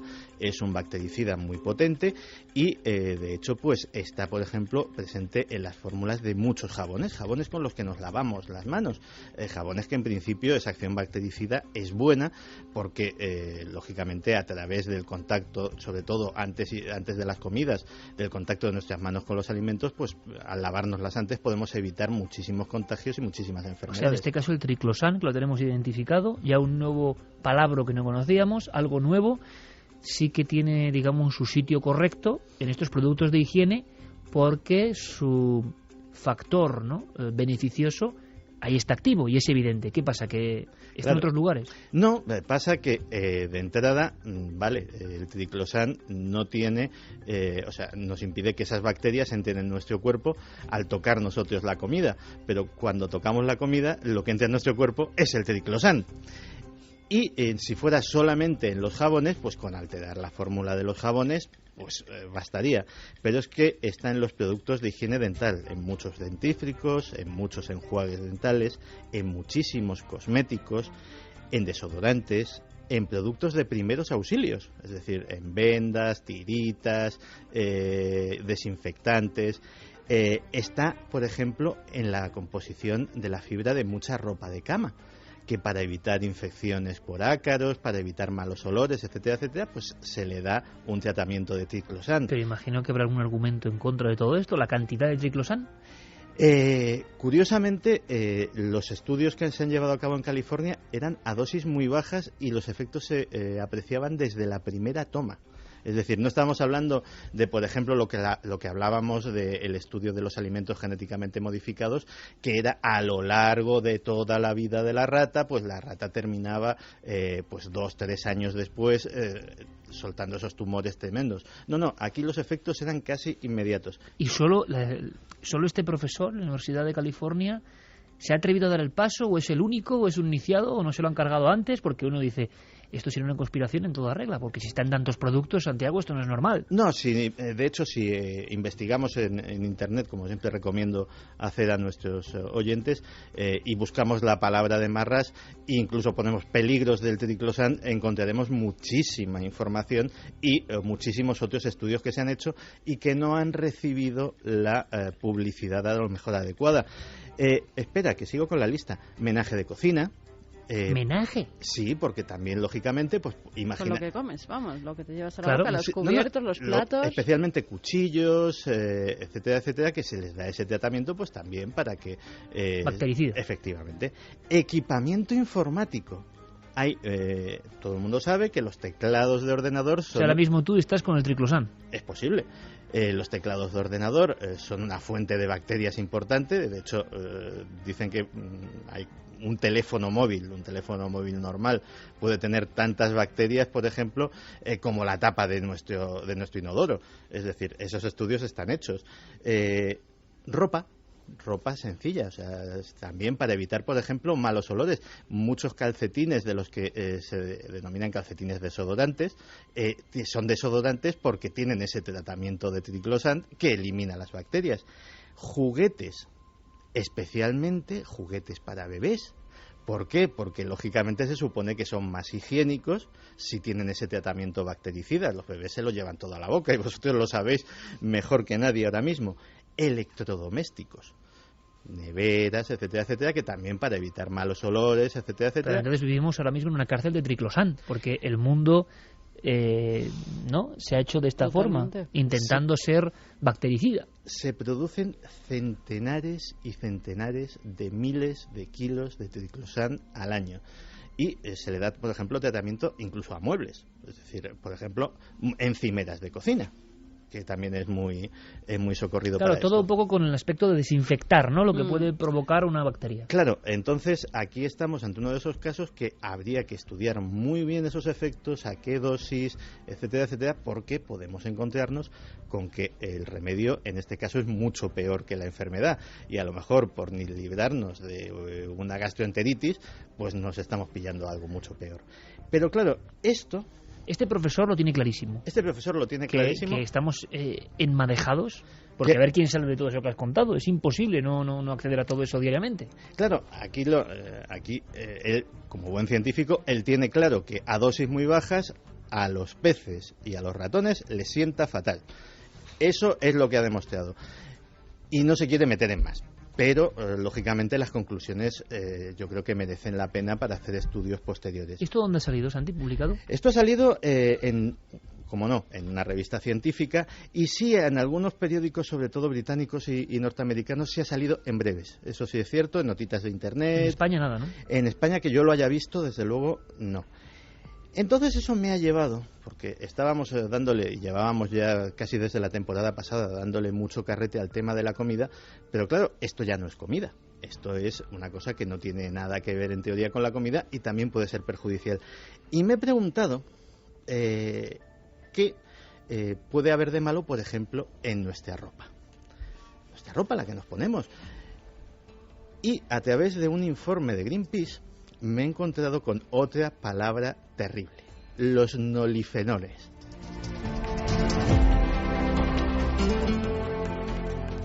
Yo creo de todas formas, Santiago, que tienes que hacer un libro de todo esto, porque de todas estas cuestiones que ya no son conspiraciones sobre extraterrestres, sobre antiguos documentos, sobre sabidurías secretas, sobre cómo manipulan el clima, todo lo que tiene que ver con el ser humano y, como dices tú, nuestros terrores en el armario, aquí al lado, porque yo creo que el abanico es asombroso, terrorífico. Ojalá haya estudios que nos digan que, bueno, que las cantidades del ser humano no le hacen nada, pero esa sospecha, quizá una sospecha irracional, lo digo también, porque sospechamos de todo lo poderoso, hoy más que nunca, pero esa sospecha que tenemos los seres humanos, Fermín, Noel, Javier, Guillermo, Diego, nosotros, todo el mundo, de que algo variado, y que si antes el ser humano antiguo, que tampoco era ningún santo, tenía temor al pedrisco, al granizado, a los rayos, a la peste, claro, es que eran muchos males también, pero ahora resulta que sin darnos cuenta, porque ellos tenían muy claro cuáles eran los males, ahora resulta que algunos males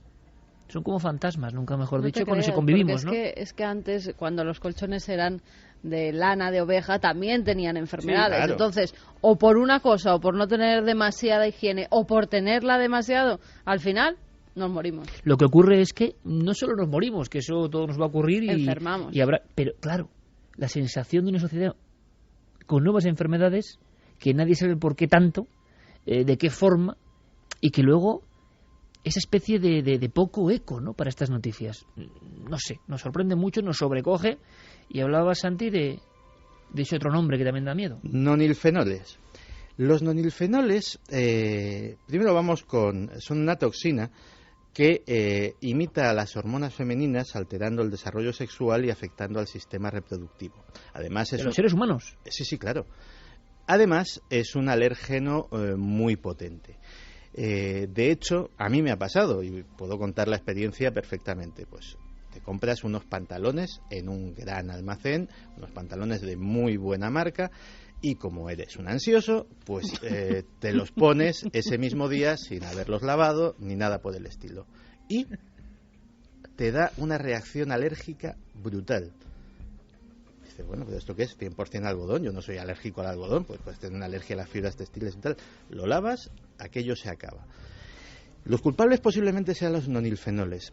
porque es una sustancia muy peligrosa, prohibida por completo en la Unión Europea, pero toda esa ropa que nos ponemos, o la gran mayoría de ella, no se hace en la Unión Europea. Fabricada en otros países, sí. Claro.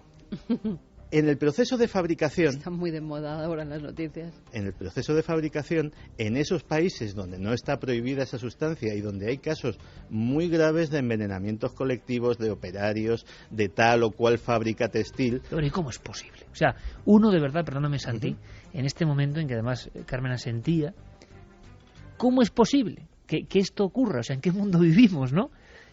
Dice Santiago Camacho, como en otros muchos temas de sus conspiraciones, no como en otros países la normativa, pero bueno, y nadie cambia la normativa. Pero esto qué cachondeo es, cuando está la salud humana en juego, y tampoco debe ser tan difícil cambiar una normativa. No, esa normativa, ese país, si no quiere, no la puede cambiar.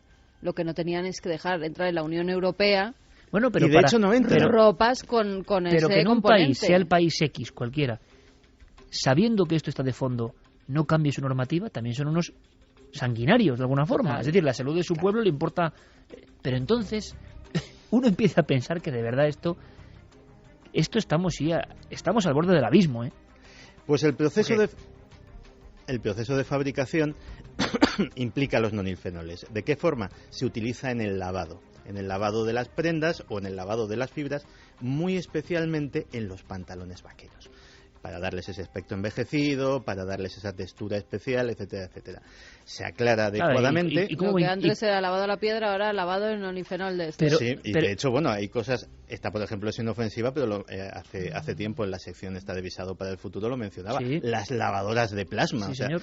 Para la competitividad en la industria del vaquero es una cosa que merecería documental aparte. Y aquí, por ejemplo, en la cadena SER y en este programa Milenio 3, y tenemos que decirlo, llevamos muchísimos programas, muchos cientos de programas, siempre hemos tenido libertad absoluta, pero da la sensación de que este tipo de noticias, claro, no interesan a nadie, porque a ver si resulta que el de los pantalones vaqueros va a patrocinar no sé qué, entonces claro, no puedes contar eso. Pues es que ya nadie se puede librar de eso, no son solo los pantalones vaqueros, es que ya te viene ropa de todas partes y además la compra es de diseñadores, de no diseñadores, todos lo llevan a fabricar allí porque es mucho más barato y pueden sacar mucho más beneficio. Pero lo decíamos la semana pasada con la comida, es una sensación de industrialización del mundo que puede estar muy bien para algunas cosas, pero para otros es evidente que no.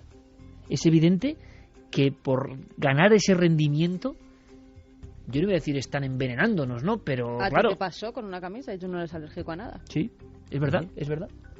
Pues esa es la contestación, efectivamente. Si se hace el proceso de fabricación de una forma adecuada, pues se aclara de una forma conveniente y no debería, en teoría, quedar rastro ni traza. Pero a veces no se hace de una forma adecuada, a veces se hace con prisa, a veces la maquinaria falla. Hay que enviar los paquetes de no sé cuántas mil ventas de inmediato porque si no, no se compran, lo de siempre. Sí, y una partida de X miles de prendas pues sale completamente impregnada de la sustancia, que no va a haber perros entrenados para olerla en los contenedores de las fronteras y que lógicamente termina llegando a nuestras estanterías. Pero vamos a bajar un poquito. Estábamos en los pantalones, vamos a los zapatos. Hace un año y pico. Heridas horrorosas, ¿eh? Que yo he visto fotos por internet, pero heridas que parece que se han quemado los pies, literalmente, que los han metido en una olla de agua hirviendo. Por el material de los zapatos, no por el uso, sino por el material de los zapatos. Por el material. La causa de la famosa partida, que aquí en España se tuvo que retirar una gran cantidad de zapatos, en este caso procedentes de China, era el dimetilfumarato. El dimetilfumarato provoca unas reacciones alérgicas absolutamente brutales. Las víctimas, pues efectivamente presentan síntomas parecidos a la de una quemadura, como si se hubiesen escaldado con agua hirviendo. O sea, realmente una cosa tremenda. Pero nosotros hemos tenido ese caso puntual, dices, bueno, zapatos chinos, fabricación barata, tal. Una sociedad, concretamente la Sociedad Sueca para la Conservación de la Naturaleza, muy prestigiosa en su terreno, decidió irse a las zapaterías de Estocolmo y en todas las gamas, en todos los precios, en todos los barrios, pues coger muestras de zapato masculino y femenino y ver qué encontraban. ¿Qué encontraron? Arsénico. Puede provocar cáncer. Cadmio. Puede provocar cáncer. Cromo. Puede provocar asma, alergia y cáncer. Níquel. Puede provocar también alergia y cáncer. Aminas aromáticas que ¿qué pueden provocar? Cáncer. El famoso dimetilfumarato, que curiosamente tiene los síntomas más llamativos, pero de todas las sustancias es la más inofensiva. Y formaldehído, que también puede causar importantes alergias. Pero imagino importantes que la reacciones. clave, es decir, en la conspiración, es inconcebible. Claro, el ser humano es un lobo para el ser humano, y si está el dinero por medio ya está claro, pero imagino que los científicos de cada país son conscientes de lo que está pasando.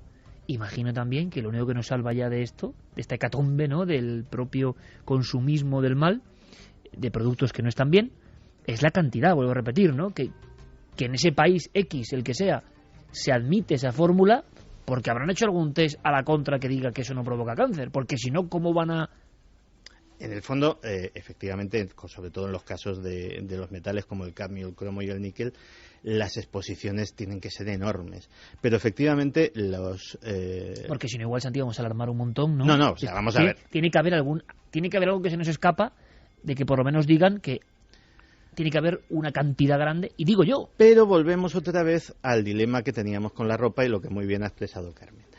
El problema proviene de los procesos de curtido y tintado de las pieles en países donde las legislaciones sanitarias no son precisamente las más estrictas y del se mundo. aprovecha para hacerlo allí. ¿Ves? Con los zapatos de Elda no pasaban. Efectivamente. Los que hacíamos aquí en España, en Elda Petrer, que se dedicaban todas las fábricas a hacer zapatos, y nunca hemos tenido, hasta que han empezado a llegar zapatos, en este caso de China, que han empezado a surgir heridas. Yo he visto que tenían que ingresar incluso algunas chicas por ponerse esos zapatos, llevarlos una noche y aparecían con los pies así. Y estamos, os dais cuenta, en el mismo dilema, exactamente el mismo, de la alimentación. Hay que dar de comer a todo el mundo y es una obligación moral, pero claro, hay que dar zapatos a todo el mundo y los precios son sin competencia, pero claro, si luego te hace estas heridas y daña tu salud, ¿qué demonios de laberinto es este, no? O sea, ¿cómo se sale de esto, además? Pues que antes se tenían unos zapatos buenos y duraban todo el año, y ahora tenemos que tener 50 para cada modelito, hechos una mierda, porque es que es lo que es. Básicamente. No, es que soy muy clara siempre. Bueno, el último disgusto de la noche nos los da una institución británica muy prestigiosa, que es la Royal Society of Chemistry, la Real Sociedad de Química Británica, que ha demostrado científicamente que 4 compuestos tóxicos comunes presentes en los pegamentos de las etiquetas adhesivas de los supermercados son capaces de traspasar el plástico de los envases y llegar hasta la comida que contienen dentro. Y recomiendan que no se le pongan etiquetitas adhesivas a las cosas. O al menos que se cambien los plásticos. Esto está muy bien, esta recomendación, después de 28 años poniendo las pegatinas encima de la fruta, encima del... Está perfecto. O sea, es decir, estamos en un mundo donde o llega el 2012 de verdad, o yo me cojo el taparrabos y me voy a la caverna y no salgo ya. Porque claro, dices, ¿dónde está el paraíso perdido? ¿Esto qué es? Los del taparrabos en la caverna también lo pasaba muy mal. Pero por lo menos, bueno, tampoco identificaban el virus cuando venía, claro, y les mataba.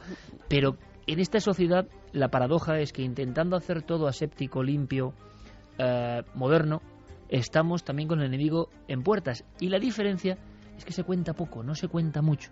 Menos lo que está Santiago Camacho, iremos dosificando la información, Santi, porque esto es el terror. Es más, antes de conectar con Diego Marañón y con otro aspecto más lúdico, entre comillas, porque esto es tremendo, ¿qué opina nuestro público? Que, claro, lo que yo decía, esto es un misterio, una conspiración cotidiana. Estamos, y además ya no podemos salir de este círculo vicioso, es imposible.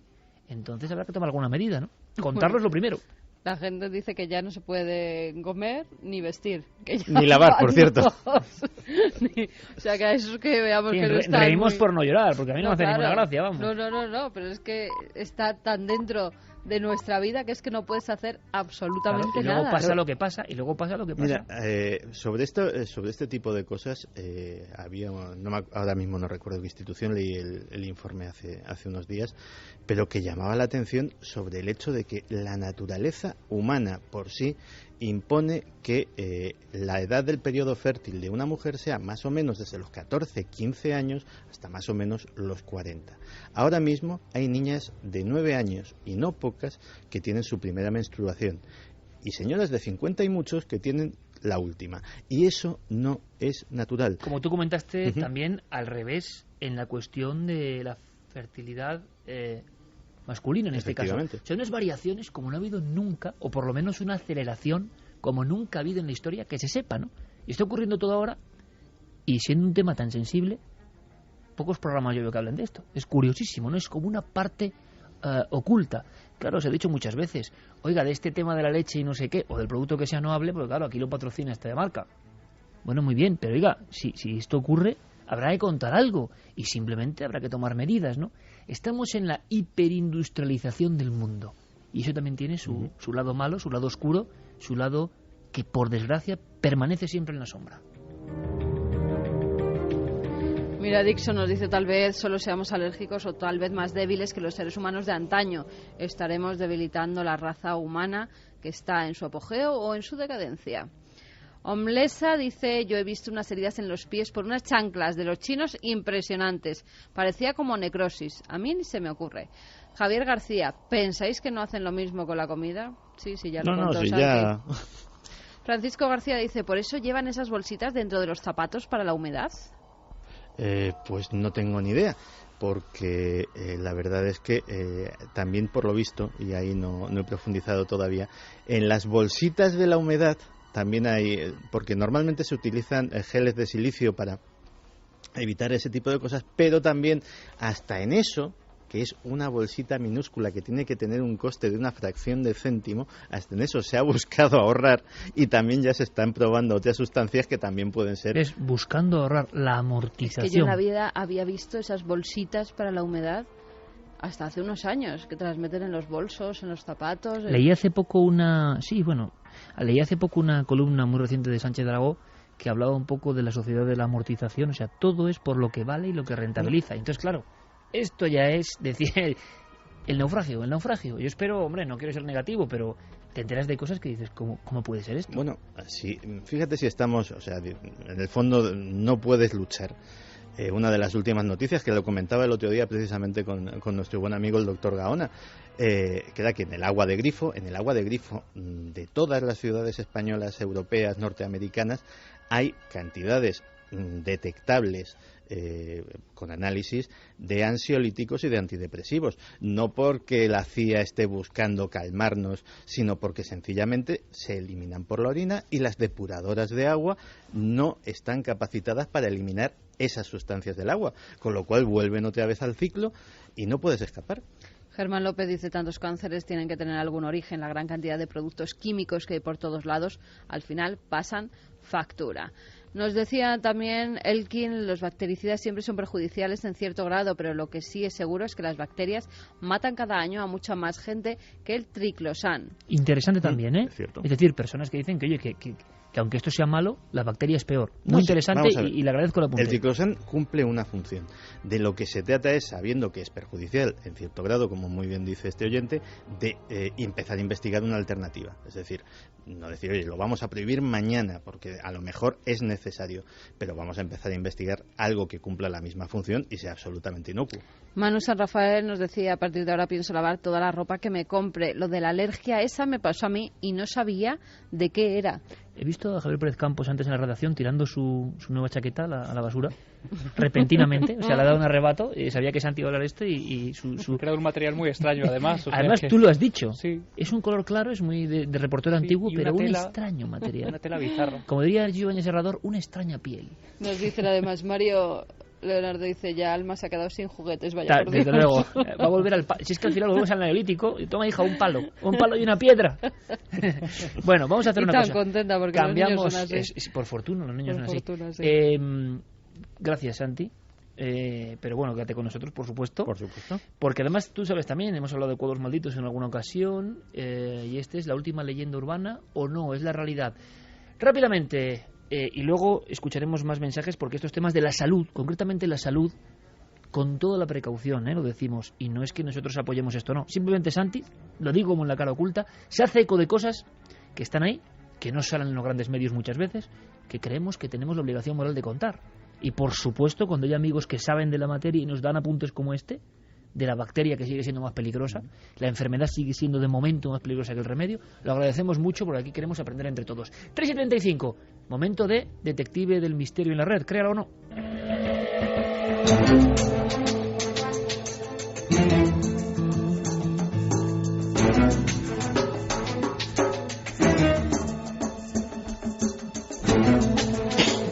mí lo que me pasa es que, de verdad, cada vez me entero de más cosas, ¿eh? Y eso me gusta, espero que los oyentes también. Hay una encuesta siempre en ikerjiménez.com, la lanza Guillermo León, sobre cada historia que investiga nuestro amigo Diego Marañón, que ya está de nuevo en contacto desde San Vicente de la Barquera. Qué hermoso lugar, todavía hay productos frescos, menos mal, ¿eh? Todavía quedan paraísos. Y una playa. Eso. Muy Diego, bonita. Hola, ¿qué tal? estás ahí de nuevo, ¿no? Estoy. Con un cuadro que ha puesto en la web Guillermo, un cuadro que se puede ver al detalle, un cuadro con un niño y una niña, un cuadro con su historia. Pero antes, Carmen, historia de la semana pasada, como siempre. La encuesta, ¿qué decía? El habitante incierto, ese habitante que nadie sabía que estaba dentro de su casa, pero al parecer nos espiaba, nos veía. Ese parásito del hogar. Exacto. La encuesta que lanzábamos, ¿esa historia era verdadera o falsa? Verdadera opina un 45,5% y falsa un 54,5%. Ahí ha estado. 51-54. No, 54,5% que opinan que es falso, 45,5% que opinan que es verdadero. O sea, gana el sector falso. Que piensa leyenda urbana. Sí. Un tipo que vive con nosotros en nuestra casa sin que nos enteremos, que se alimenta discretamente, como le ha pasado a Javier Pérez Campos, que fue a ver las Coca-Colas que había después de la radio y faltaba una. Creía que se alimentaba él. No, también a veces, pero estaba y dice, falta una Coca-Cola y yo no he estado en casa, que además está aquí a la radio. No. Bueno, leyenda urbana, evidentemente. Recuerdo que Noel dijo que era leyenda urbana, ¿verdad? Nuestra votación particular, y Fermín que era leyenda urbana. Y yo que era verdad. Y Javi que era verdad. ¿Y Diego? Pues Diego te va a leer un despacho de agencia de France Press del 30 de mayo de 2008 por ponerte solo uno de los muchos ejemplos que hay, Iker. El titular es: un japonés, aunque suene raro, encuentra a una mujer viviendo en su armario. Lo de japonés no suena raro, quiero decir que la mujer vivía en su armario, lógicamente. Te cuento, resulta que este hombre empieza a ver que de su frigorífico desaparecen alimentos. Javi, como tus Coca-Colas. Pues este hombre, intrigado por esta circunstancia, resulta que coloca una cámara de seguridad en su casa y, como contamos, es un hombre soltero que vive solo, vive en la localidad de Fukuoka Oeste. Y resulta que en esa grabación de esa cámara de seguridad ve a una mujer que cuando él no está en casa se pasea tranquilamente por su domicilio. Qué miedo, por cierto. O sea, la filmación cree que ha sido un fantasma seguro al principio. Claro. Entonces la policía, pues lógicamente registra la vivienda y descubre a la mujer instalada pues en un doble hueco de ese armario donde se había metido pues un colchón y todo lo necesario, digamos, para pasar las horas en las que este hombre... Efectivamente, un zulo. La mujer tenía 58 años, se llamaba Tatsuko Orikawa y la policía sospechaba que pudo haber instalado escondrijos como ese en los armarios de otras viviendas del lugar. Madre mía, una parásito humana. Una parásito y lo que es de información, Diego, permíteme, o sea, sí. Carmen en 2 segundos tiene ya la fotografía de una especie como de otro caso. De otro caso, de apuntalamiento. Sí, es de un caso que te comentaba ya la semana pasada, porque para Noticias de Mundo Insólito de Cuarto Milenio me salió esta noticia de 12 años de romper con su novio, pues se lo encuentra que vive el exnovio en el ático de su casa. Sí, en Charlotte, en Exactamente. El novio gorrón, parásito. Sí. Por eso digo que hay muchos más casos de los que parece. Madre mía. Fíjate, o sea, yo quiero romper una lanza. O sea, y todo el mundo, o gran parte, creyó que era leyenda urbana porque es la típica historia también de Stephen King de el hombre que vive en sombras en tu casa y tú no te enteras. El fantasma de hogar. Y es verdad. Pues fíjate, quiero romper una lanza por los guionistas de una de mis series favoritas, que es CSI, que en las últimas semanas, y evidentemente no nos ha influido ni a Diego ni a mí, sus guiones, uno era sobre un asesino que vivía en el ático, precisamente como escondido, vigilando con una cámara desde arriba a su víctima, y otro tiene el fracking de lo que vamos a hablar mañana como el hilo conductor de todo el capítulo. Que no os lo podéis perder. Mañana 12 menos cuarto, en 4, en este nuevo horario. También esta mujer, 12 años, el tío viviendo ahí. Impresionante. O no, son 12 años. No, 12 años que había roto con... O sea, Diego, lo tenemos claro. Hay un surtido de casos, por increíble que parezca. Sí. Ya han perdido la apuesta Fermín Agustino, el Calero. Y de este tipo, Iker, de exnovios que viven en casa de chicas, es curioso, pero hay 2 o 3 me he encontrado. Pero claro, esta mujer, por ejemplo, fantasmagórica, que había hecho un zulo, claro, qué mentalidad también de novela crónica negra para no dejar huellas, me imagino. Claro, igual no nos damos cuenta, como uno se lo puede creer, pero por despiste le pillan, claro. Hay un momento en que este hombre empieza a sospechar. Fíjate lo que decía esta mujer, Tatsuko Orikawa, también un reflejo, ¿no?, de la época en la que vivimos. Ella explicó que no tenía nadie, que no tenía familia, que no tenía dónde vivir, estaba absolutamente en la calle, y que les dijo que había vivido ahí, sí, pero que no todo el tiempo, como intentando excusarse o de alguna manera justificar esa invasión. Vaya giro, pero la pagas de pegar a la historia. Con el follón que tenemos hoy en día, no te das cuenta de que hay alguien viviendo en tu casa. ¿Y Fukuoka estará cerca de Fukushima o en la zona? Pues no tengo el dato. Podríamos comprobarlo en el sentido de que quizás sea una de las zonas que haya visto muchas personas desplazadas de su hogar, muchas migraciones forzosas. Bueno, esto fue en 2008. Esto es 2008, claro. Ah, 2008, perdón. Sí. O sea, era previo a todo el desastre, perdón. Bueno, pues una historia, y es lo que me sorprende, de verdad. Diego Marañón está demostrando una cosa, que las apariencias engañan, que a veces algo es imposible y por eso es verdad, y que a veces algo es evidente y por eso es mentira, y que lo debatíamos precisamente en la cena, en la redacción y todos juntos como siempre, que nos enfrascamos en unos debates que a veces tendríamos que trasladar aquí. Hemos debatido sobre el periodismo, internet y tantas cosas.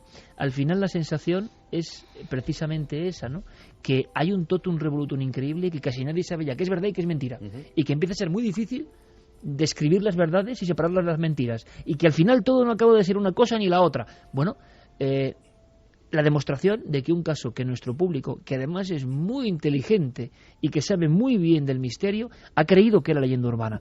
Bueno, pues en este caso, verdad, rotunda verdad. Vamos con la siguiente historia. Vamos allá. Hay que verla, ¿no?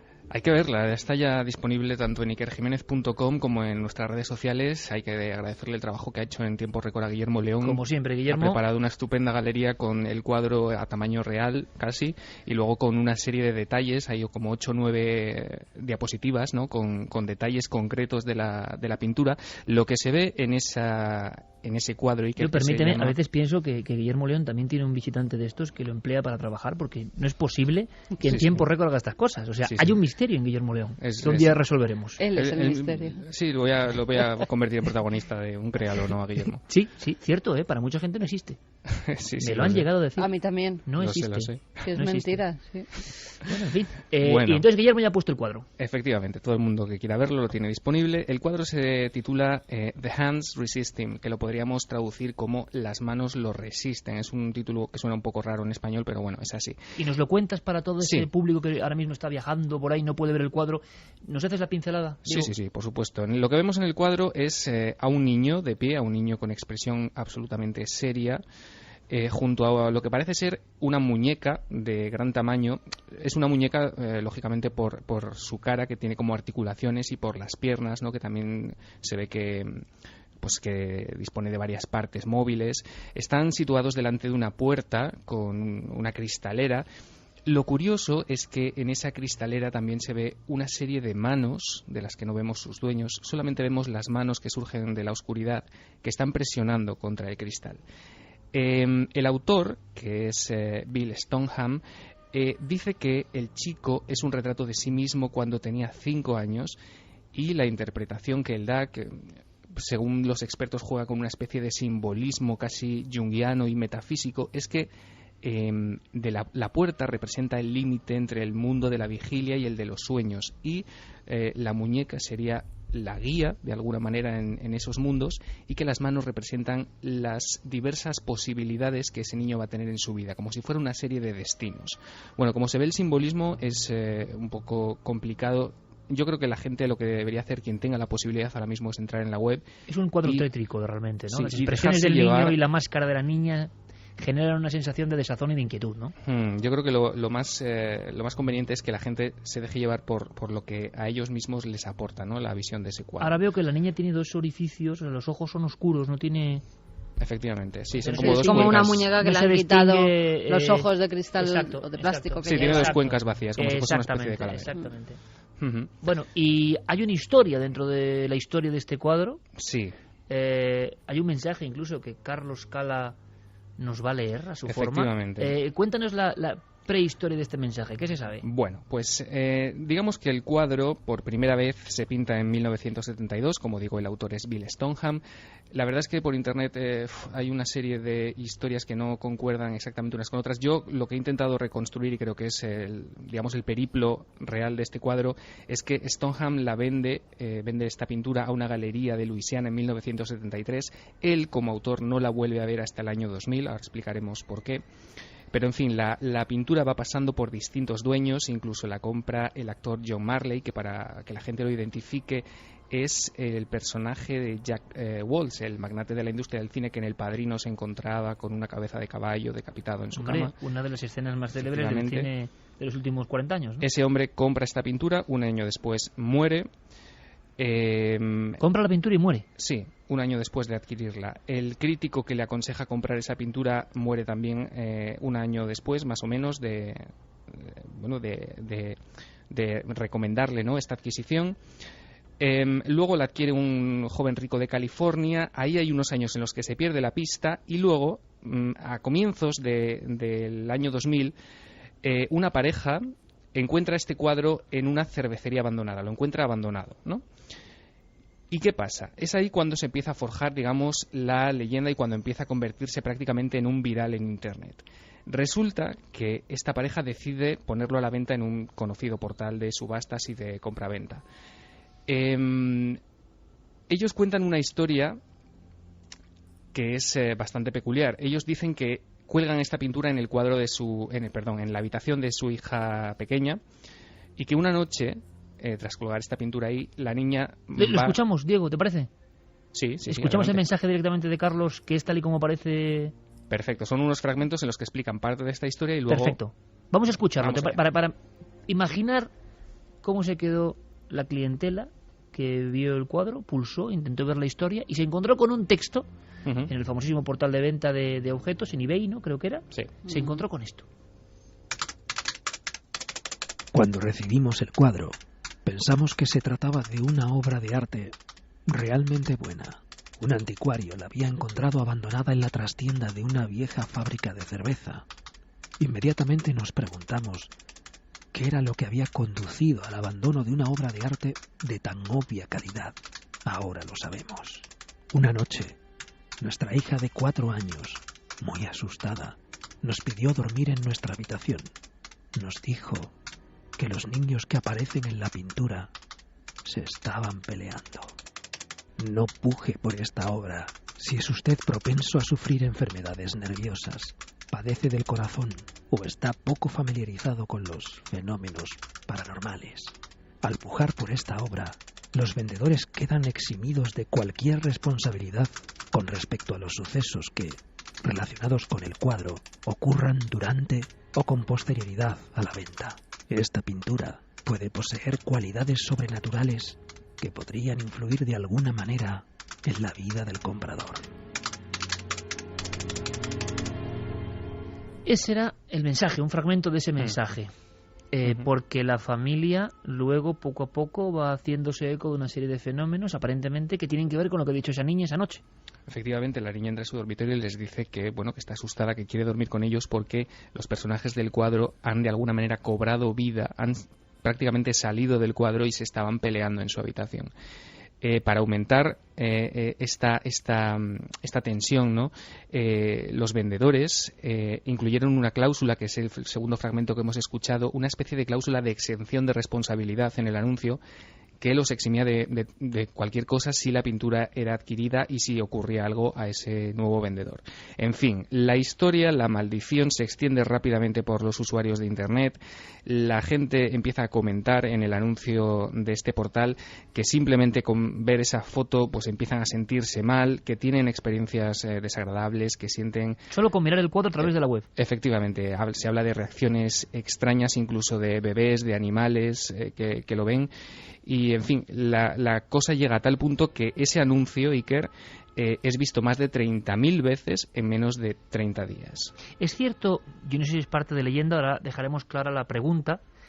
No sé si preguntaremos, Diego, si existe el cuadro realmente. No, el cuadro existe, eso claro, lo podemos decir ahora. Eso es verdad. Sí. Vale, sí. Primera parte de verdad. Y ahora añadimos, y cuidado con Diego, que siempre tiene la sorpresa donde menos se lo espera. Si los fenómenos, por ejemplo, que rodean al cuadro son verdad, ¿no? Esa es la pregunta. Hay una cosa, es cierto, se cuenta, se dice, y resolveremos la próxima semana, y ahora veremos, Carmen, qué dice, qué le inspira. Esto me interesa mucho, ¿no? La visión del arte como catapulta de misterios. ¿Qué ven nuestros oyentes cuando miran ese cuadro que está en ikerjiménez.com? Es cierto, se cuenta, se dice, no lo sé, sácame de dudas, que una noche incluso, yo no sé si estos propietarios o alguno de los compradores puso una videocámara con visión nocturna enfocando el cuadro toda la noche. Sí, efectivamente fueron ellos, después de que esta niña manifestara pues que había sido testigo de eso que hemos contado, se decidieron a poner una especie de cámaras, de una pequeña webcam que se activaba por movimiento, y según ellos captaron digamos variaciones en el cuadro, ¿no? Ellos afirman que se puede ver la pierna del niño pues prácticamente saliendo del cuadro, y que la expresión de la muñeca cambia radicalmente, y que incluso ese extraño objeto, que realmente tampoco se sabe qué es lo que porta en las manos, se convierte en una especie de arma, como si apuntara al niño. Esas imágenes, o esas supuestas imágenes, están circulando por internet, y si la gente investiga un poquito durante esta semana, hasta que lo resolvamos la semana que viene, se van a encontrar con ellas. ¿Habrás debajo de la manga de Diego Marañón? ¿Seguirá planteando desafíos que incluso a nosotros mismos nos confunden? Es la misión del detective de la red. Hasta dentro de 7 días, amigo, y que la gente mire el cuadro o no lo mire mucho. Un abrazo muy fuerte. Venga, un abrazo a todos.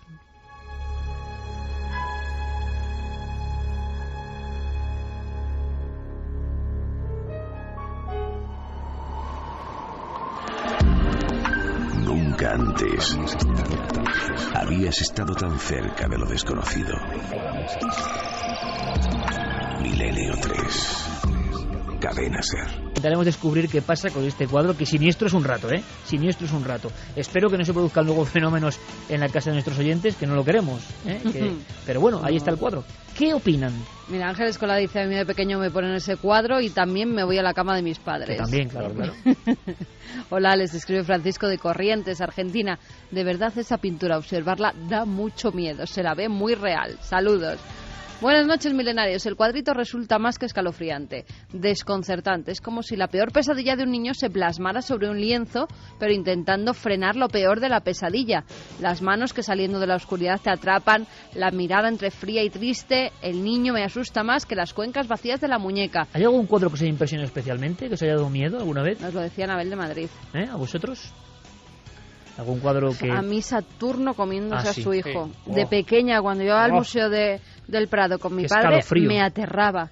Siempre, cuando visitábamos la sala de Goya y pasábamos por ese cuadro, era terrorífico. A mí me daban escalofríos, no me gustaba nada. Sí, cualquiera de las pinturas negras. A mí me fascinan, pero dan un poco de miedo. Ese Saturno devorando a su hijo, que es absolutamente tremendo y que Goya pintó para tener él.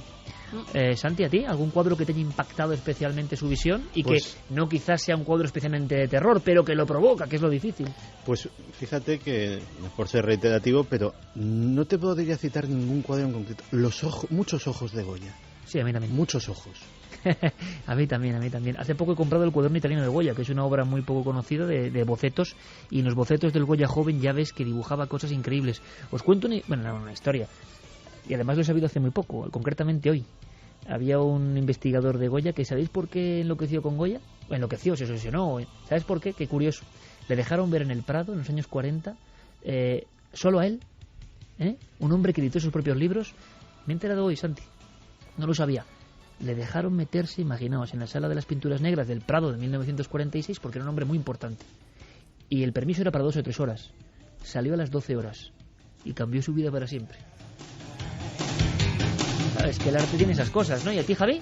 Pues hay uno que es de Zuluaga, de Ignacio Zuluaga, Las Brujas de San Millán. Sí, es verdad. Ese cuadro mítico que está inspirado en una historia terrible, además, en una casa marcada, y que además a mí me contaban familiares de Zuluaga que esas viejas desdentadas que aparecían en el cuadro eran mujeres reales que vivían en Segovia en la época, y que Zuluaga incluso, y luego después familiares posteriores, iban señalándolas por la calle diciéndole: mira, esa es la mujer que salía en el cuadro. Que vaya nuestro público al Prado, que vayan al Museo del Prado y encontrarán algunas pinturas que dan tanto miedo o tanto impacto, y son obras maestras como esta, que es muy evidente que quiere causar terror.